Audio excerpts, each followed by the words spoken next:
पैठण्यातील मस्साजोगचे सरपंच संतोष देशमुख यांची क्रूरपणे हत्या करण्यात आली होती। या प्रकरणातील मारहाण करण्यात आलेले व्हिडिओ एका व्हॉट्सअप ग्रुपवरून शेअर करण्यात आले होते। खंडणी प्रकरणातून संतोष देशमुख यांची हत्या करण्यात आल्याचे समोर आले।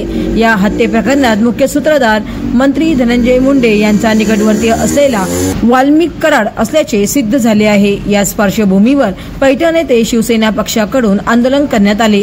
वाल्मिक कराडसह इतर आरोपींना फाशी व्हावी अशी मागणी यावेळेस करण्यात आली। यावेळी तालुका प्रमुख अण्णासाहेब लबडे, उप तालुका प्रमुख राजेंद्र नारी, शहर प्रमुख तुषार पाटील, किशोर चौधरी, महिला आघाडी प्रमुख ज्योती काकडे, माजी नगराध्यक्ष राजूभाऊ गायकवाड, नामदेव खरात, माजी नगरसेवक भूषण कौसंकर, संतोष सव्वाशे, किशोर काळे, श्याम काळे, वाळू माने, सुनील हिंगे इत्यादी शिवसेनेचे पदाधिकारी मोठ्या संख्येने उपस्थित होते।